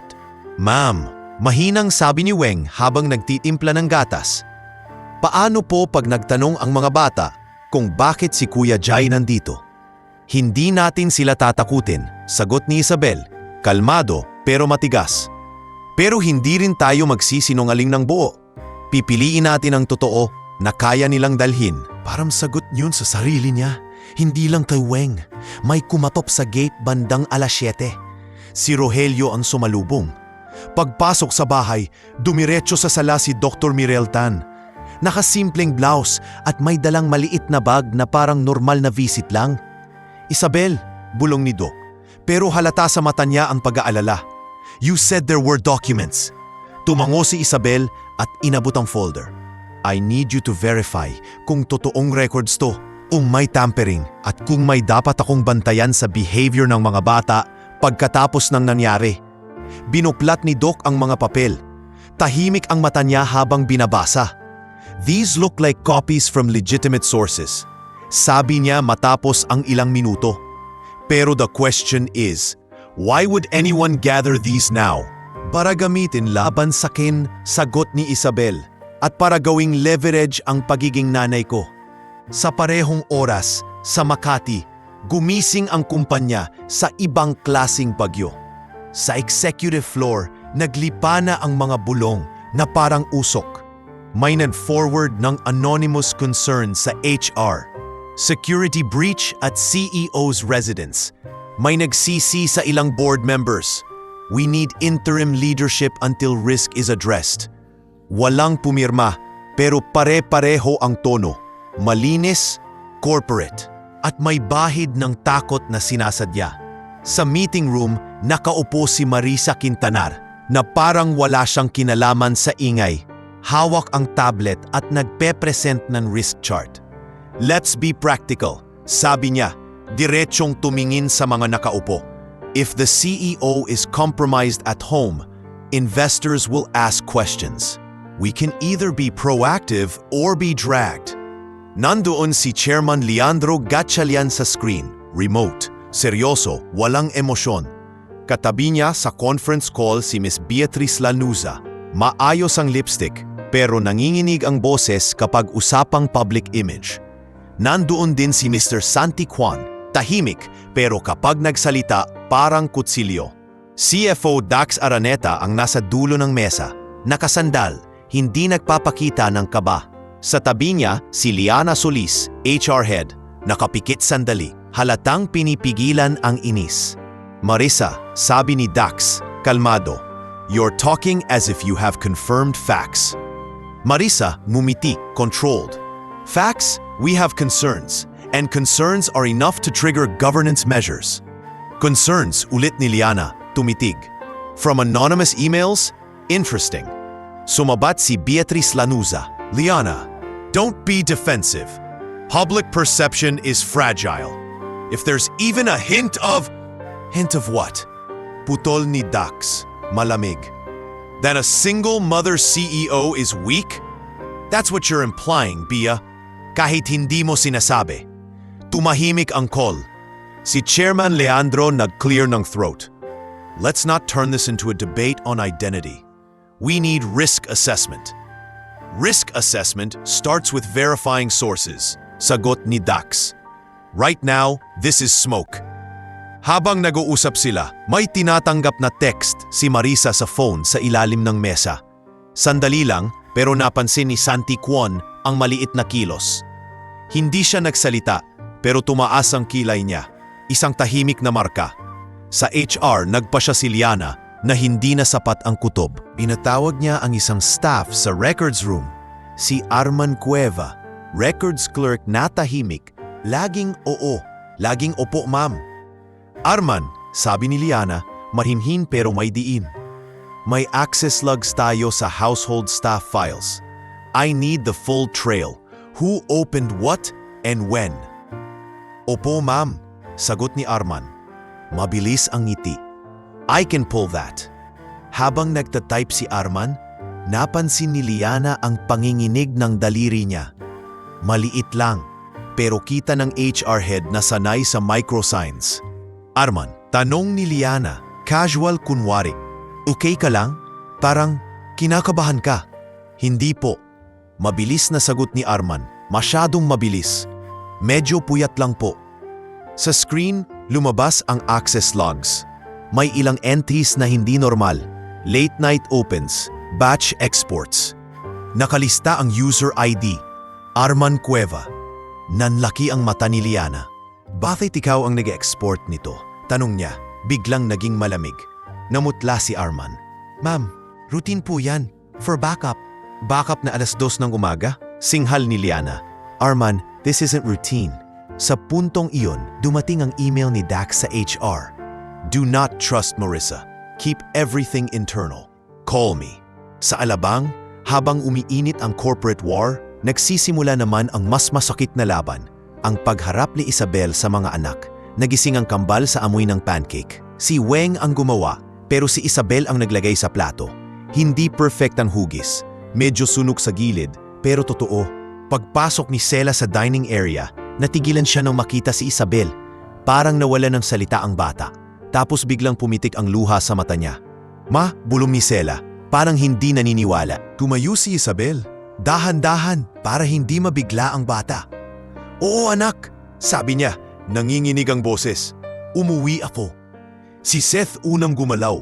Tumakbo, pero huminto sa gitna. Parang nahalala niyang hindi niya alam kung pwede. Ma, totoo? Halika, sabi ni Isabel. Binuka ang braso. Si Seth tumakbo na at niyakap siya ng mahigpit.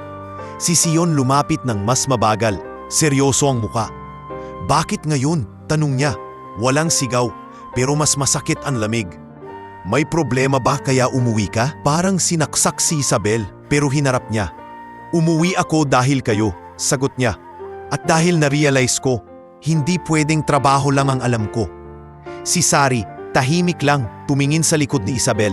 Parang hinahanap ang koridor, ang basement, ang aninong gumagalaw sa gabi. Ma, mahinang sabi niya, may tao sa baba kagabi. Biglang tumahimik ang mesa. Si Weng napalunok, si Gigi napayuko. Tingnan ni Isabel si Sari, hindi tinakasan. May nangyari, amin niya. Pero ligtas kayo, promise. Promise mo lagi yan, bulong ni Sela. Lumuluha, pero umaalis ka pa rin. Hindi nakasagot si Isabel agad. Tinanggap niya ang tama. Tama ka, sabi niya, halos pabulong. At kung may isang bagay akong sisimulan ngayon, ito yon. Hindi na ako aalis nang walang paliwanag. Pagkatapos ng almusal, dumating si Dr. Mirey sa sala para sa unang family counseling session. Walang couch na pang-therapy, walang dramatic na background music. Simple lang, 4 na bata sa rug, si Isabel sa harap nila, si Doc sa gilid, at si Gigi na nakaupo sa malayo, parang safety net. Kids, sabi ni Doc, malambot, I'm here not because you're sick. I'm here because families sometimes need help talking.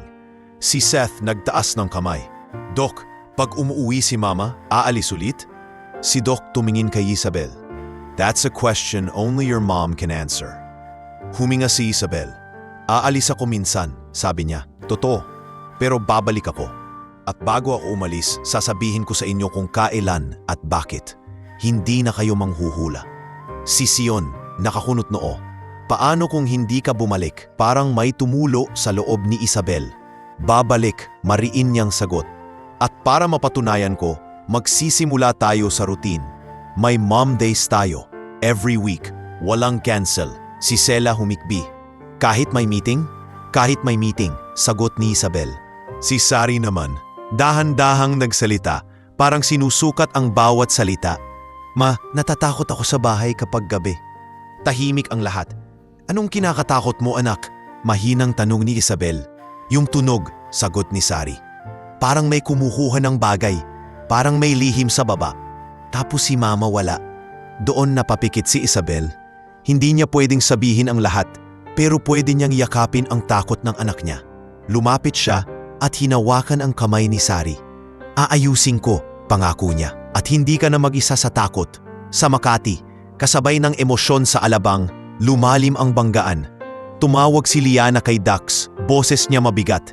Dax, sabi niya, may access logs, Arman exported files at odd hours. This is real. Bring him in, sagot ni Dax, walang paligoy. And keep Marissa out of this. Sa kabilang linya, nakikinig si Marissa sa update mula sa isang taong hindi niya alam na sinusundan na rin ang sistema. Ngumiti siya pero mas naging maingat. Ang plano niya, lumalawak, gawing unstable si Isabel, gawing liability ang bahay at ipakita sa board na kailangan ng interim habang siya ang unti-unting humahawak sa mga lever. At sa isang lugar na hindi pa alam ni Isabel, may isa pang taong kinakain ng konsensya, si Ate Nardo Villarreal. Nakaupo siya sa kondo niya, hawak ang lumang file na may pangalang Nympha Dizon at isang kasunduan na matagal na niyang tinago. Isang pabor na ibinigay niya noon sa maling tao at ngayon bumabalik na parang utang na may interes. Habang niyayakap ni Isabel ang mga anak niya sa sala at sinisimula ng unang hakbang para maging nanay ulit, sa labas ng bahay niya, may mga kamay na nag-aayos ng bitag. Hindi na sa basement lang, kundi sa mismong opisina kung saan pinapatayuan niya ng pangalan ang sarili niya. Hindi na pareho ang hangin sa bahay matapos yakapin ni Isabel ang pagiging nanay ulit. Pero habang may init sa sala, pancake, yakap, pangako, may lamig pa ring sumisingit sa likod ng pinto, sa bawat bintana, sa bawat text na pwedeng pumasok sa phone ng maling tao. Pagkatapos ng session kay Dr. Mirel, pinayagan ni Isabel ang kambal na maglaro sa garden kasama si Tomas at si Gigi. Si Seth naghabol ng bola. Si Sela sumunod. Si Sion nagbabantay pa rin pero may konting ngiti. At si Sari tahimik na nakaupo sa bench, nakatingin sa pinto ng koridor na parang gusto niyang siguruhin na hindi na ito gagalaw mag-isa. Samantala, sa dining area, pinaupo ni Isabel si Jai.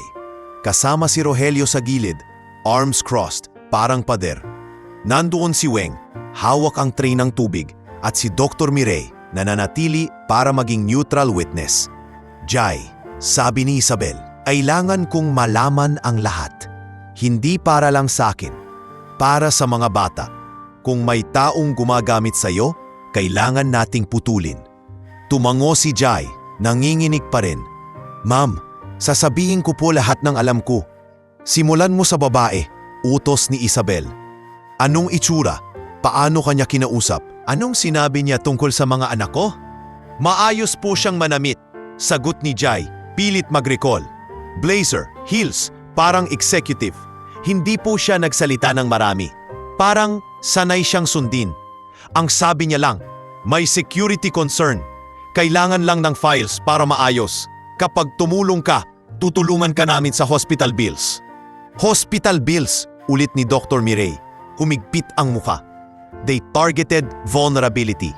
Tumitig si Isabel kay Jai. May binanggit ba siyang pangalan? Umiling si Jai. Wala po, pero minsan po, narinig ko siyang may kausap sa phone. Ang sabi niya, Nardo, I need that removed. Parang may kuryente na dumaloy sa ugat ni Isabel. Nardo, pabulong niya. Halos hindi makapaniwala. Si Rogelio napamura ng mahina. Yun yung abogado. Kinuha ni Isabel ang phone niya at agad dinawagan si Atty. Nardo Villarreal. Isang ring pa lang, sumagot na. Parang naghihintay na talaga. Isabel, boses ni Nardo, kontrolado. I was going to call you. Hindi ka na magpapaliwanag ng PR. Malamig na sagot ni Isabel. Nardo, sinabi ni Jai, narinig niya ang pangalan mo sa call. Nardo, I need that removed. Ano ang that? At bakit may taong nag-uutos sa'yo tungkol sa staff ko? Tahimik sa kabilang linya, isang buntong hininga. This is not safe to discuss over the phone. Walang safe kung buhay ng mga anak ko tang usapan. Sagot ni Isabel, nanginginig sa galit. Pupunta ka dito, now. Isabel, now, ulit niya, parang kutsilyo ang tono. Kung ayaw mo, ako ang pupunta sa'yo at dadalin ko ang pulis. Narinig niya ang isang mahabang hinga. Fine, sagot ni Nardo. I'm coming. Pagkababa niya ng tawag, tumingin si Isabel kay Rogelio.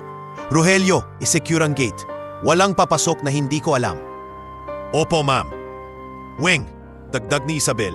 Pakitawag si Captain Roque. Yung sinabi ko, sabihin mo urgent. Opo, ma'am. Mabilis na sagot ni Weng, kahit nanginginig. Si Dr. Mirel, lumapit kay Isabel, mahina ang boses. Ready ka ba sa malalaman mo? Hindi, sagot ni Isabel. Diretso. Pero kailangan. Habang hinihintay nila si Nardo, sa Makati naman, hindi tumigil ang gulo. Sa records room, nakaharap ni Liana si Arman Cueva. At sa tabi niya si Dax na nakatayo. Walang emosyon, pero may bigat. Arman, sabi ni Liana, last chance. Sino ang nag-utos sa'yo na mag-export ng household files? Nungoshi. Nanginginig si Arman. Si Ma'am, Sir, pinapirma po ako. Sabi nila compliance. Sinong sila? Malamig na tanong ni Dax. Si Miss Marisa po, bulong niya. Sinabi niya, urgent, para sa board daw. Tapos may pinakita siyang email na parang galing sa legal. Legal? Ulit ni Liana. Sinong legal? Si Arman na papikit. Attorney Nardo po yung name sa email chain. Nagkatinginan sina Liana at Dax. Parang nandugtong-dugtong ang piraso. Hindi na ito chismis. May trail. Kunin mo ang lahat ng evidence, utos ni Dax kay Liana, and lock down Marisa's access, quietly. Huwag muna siyang alalahanin. Paano kung mag-escalate siya sa board? Tanong ni Liana. Mumiti si Dax, malamig. Let her. Mas mabilis siyang mahuhulog. Sa alabang, dumating si attorney. Nardo bandang tanghali. Wala siyang kasama pero halatang puyat at tensyonado. Pagpasok pa lang niya sa sala, nakita na niya si Isabel na nakatayo, hindi nakaupo, hindi handang makinig sa palusot. Isabel, bungad ni Nardo, pilit ang calm. We need to be careful.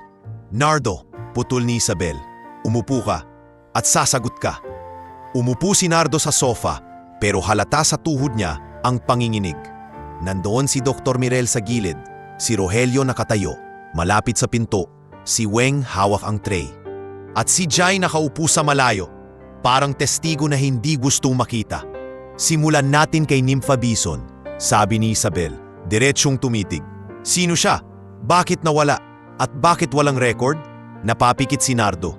Parang matagal niyang tinago ang file na to sa dibdib at ngayon kailangan niyang ilabas kahit masakit.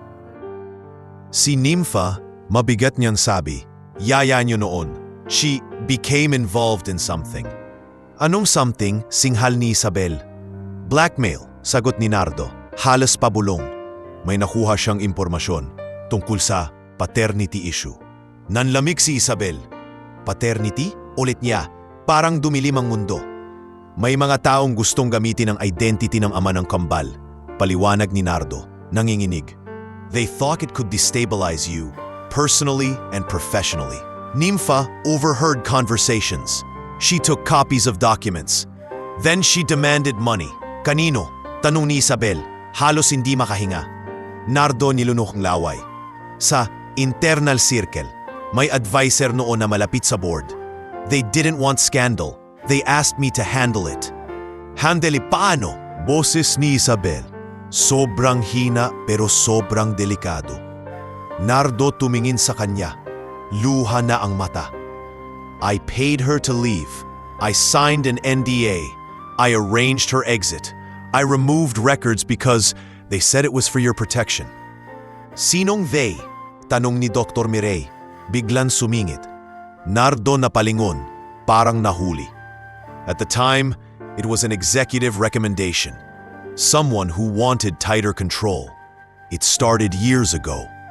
Marisa, pabulong ni Isabel. Parang tinamaan ng kidlat. Nardo hindi sumagot agad. Pero ang katahimikan niya ang sagot. Marisa Quintanar, ulit ni Isabel.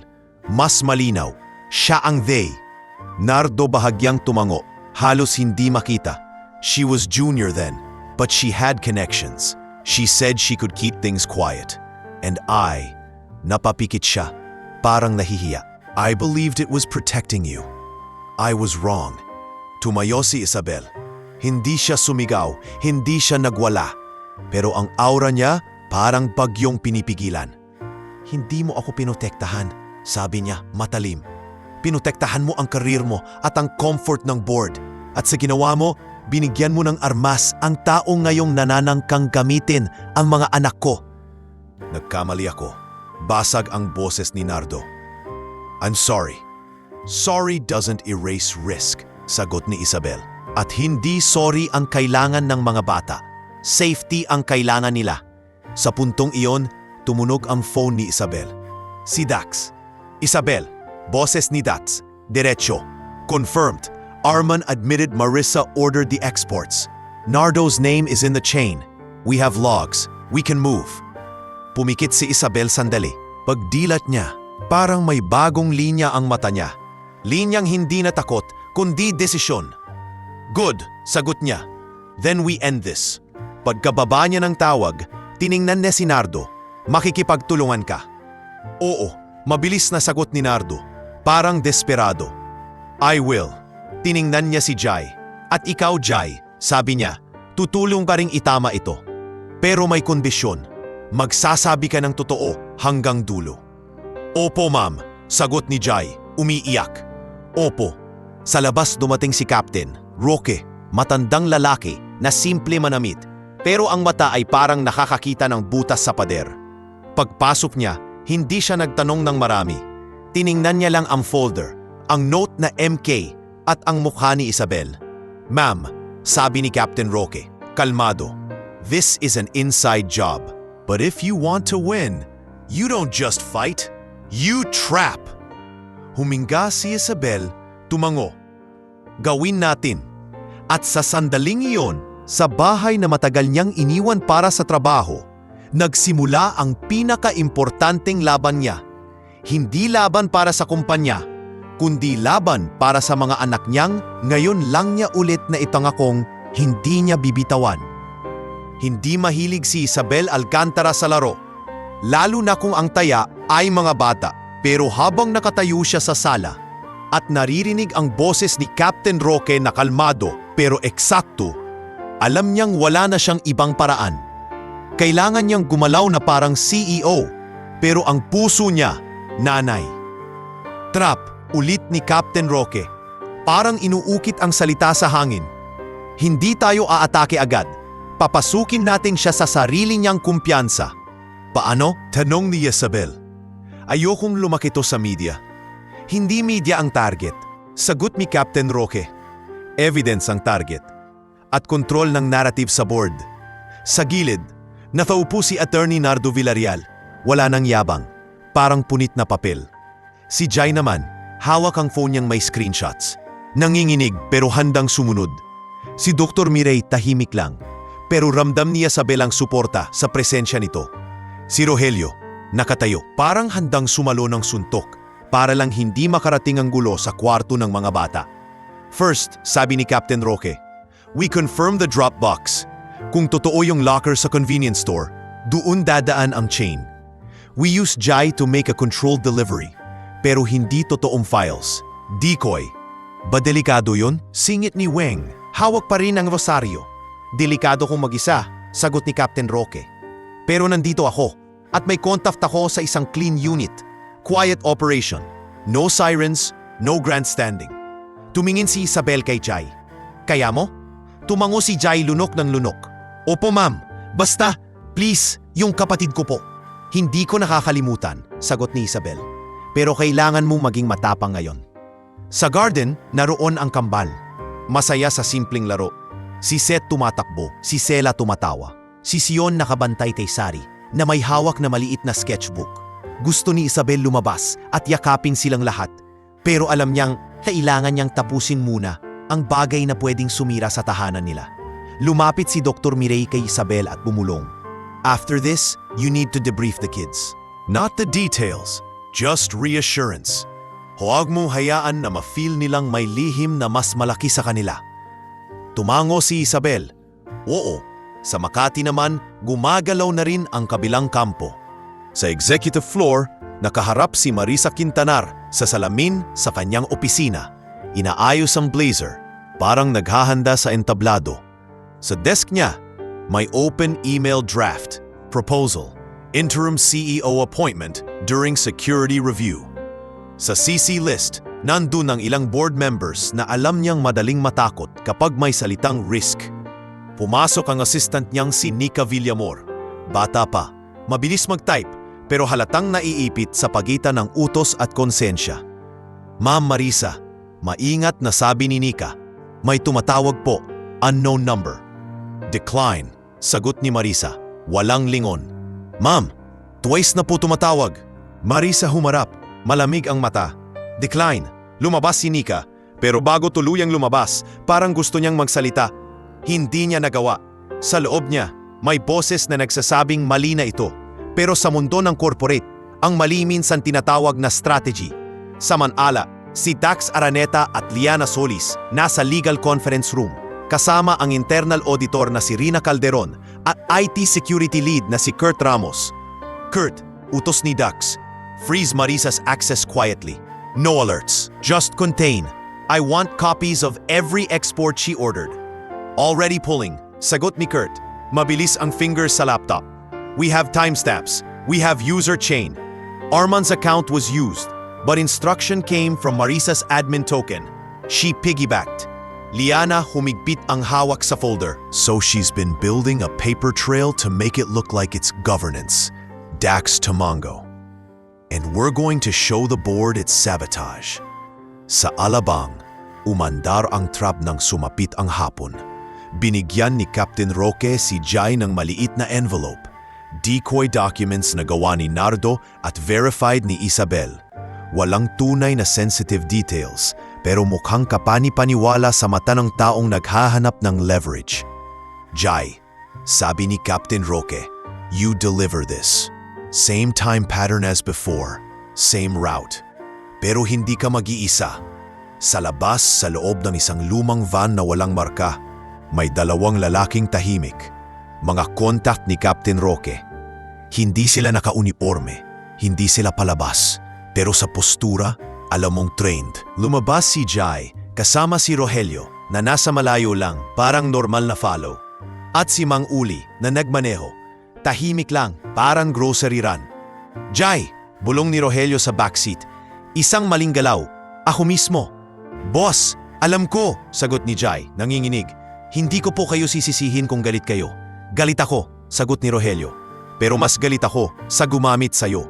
Pagdating sa convenience store sa labas ng subdivision, bumaba si Jai. Dumiretso siya sa locker row. May code siyang alam. Binuksan niya ang locker at inilagay ang envelope. Pagkasara, tumunog ang phone niya. Isang text, unknown number. Received, wait for next instruction. Tiningnan ni Captain Roque ang screen mula sa malayo, gamit ang maliit na device na nakakabit sa phone ni Jai. Legal? Hindi ito malinaw. Pero sa kwento, ito ang clean intel na gusto ni Isabel. Tahimik, eksakto, walang media. Kinuha nila ang screenshot ng text kasama ang timestamp at cell tower tag. Good, sabi ni Captain Roque. Now we wait. Whoever is on the other end will want to confirm content. That means movement. At gumalaw nga. Makalipas ang 2 oras, sa Makati, may lumabas na notification sa private app ni Marisa. Hindi email, hindi SMS, isang secure ping. Sumagot siya agad. Proceed. Hindi niya alam na sa kabilang dulo, si Captain Roque may contact sa telco tracing na pang-quiet operations. Hindi instant ang pangalan, pero may pattern. Ang ping ay dumaan sa isang device na nakaregister sa corporate plan ng Alcantara Group. Ayan, bulong ni Captain Roque nang marinig ang update. Inside talaga. Sa board call kinagabihan, sinubukan ni Marisa ang huling play niya. Chairman, sabi niya sa video conference, calm na calm. Given the security concerns surrounding our CEO's residence, I propose we appoint an interim acting CEO for continuity. It's a standard risk mitigation measure. Bago pa makasagot si Chairman Leandro, sumingit si Dax, boses parang bakal. Before we vote on anything, I request we review evidence of sabotage. Sabotage? Kunwari gulat si Marisa, pero kumurap ang mata niya, isang microsecond na hindi napansin ng iba, pero napansin ni Santi Kwon. Dax, that's a strong accusation. Strong because it's true, sagot ni Dax. We have access logs showing unauthorized exports ordered under your authority. We have Arman's statement. We have timestamps. And we have linkages to attempts to gather private records from the CEO's residence. Liana nag-share ng screen, logs, chains, and a clean summary. Rina Calderon added, these exports were not part of any approved compliance protocol. Objection! Singit ni Marisa. Boses tumataas. Where is Isabel? This is hearsay. At doon pumasok si Isabel sa call. Hindi na fa corporate glam, kundi simpleng blouse, buhok na katali. Pero ang mata, hindi na natitinag. Nandito ako, sabi ni Isabel. At hindi hearsay ang pagnanakaw ng dokumento ng mga anak ko. Tumahimik ang board. Para sa unang pagkakataon, nakita nila si Isabel hindi bilang PR narrative, kundi bilang taong may hangganan. Marisa, dagdag ni Isabel, I will not allow you to weaponize my motherhood. You used a staff member's family medical crisis to coerce him. You coordinated with removed records and attempted to create an interim takeover. That's not governance. That's predation. Prove it! Spit ni Marisa, pero may panginginig na. Dax tumango kay Kurt at lumabas ang huling slide. Ang secure ping mapping sa corporate device. Ang chain of instructions. At ang screenshot ng received message with metadata. Hindi pa ito kulungan. Sa legal sense sa loob ng kwento, pero sapat para wasakin ang maskara ni Marisa sa boardroom. Chairman Leandro nagsalita, mabigat ang tono. Marisa Quintanar, you are suspended pending investigation. IT will revoke your access immediately. Security will escort you out. Hindi niyo pwedeng gawin to, sigaw ni Marisa. Pero sa screen, kita ang pagkabasag ng kontrol niya. Pwede, sagot ni Isabel, malamig. Dahil kumpanya to, hindi ito palengke ng kahinaan ng isang ina. Pagkatapos ng call, hindi pa tapos ang problema. Pero nagsimula ang pag-ayos. Kinabukasan, personal na pumunta si Isabel sa dialysis center kasama si Dr. Mirey at isang representative ng Alcantara Foundation, si Marga Lontok, tahimik pero efficient. Dinala nila si Kuya Manuel sa mas maayos na facility. Inasikaso ang financial guarantee. Hindi ito charity show, walang kamera. Tahimik lang na tulong. Ma'am, umiiyak si Jai sa hallway ng center. Halos lumuhod. Salamat po. Hindi ko alam paano. Hindi mo kailangang lumuhod. Sagot ni Isabel. Pinatayo siya. Kailangan mo lang ayusin ang buhay mo. At huwag mong ipapahawak sa iba ang konsensya mo.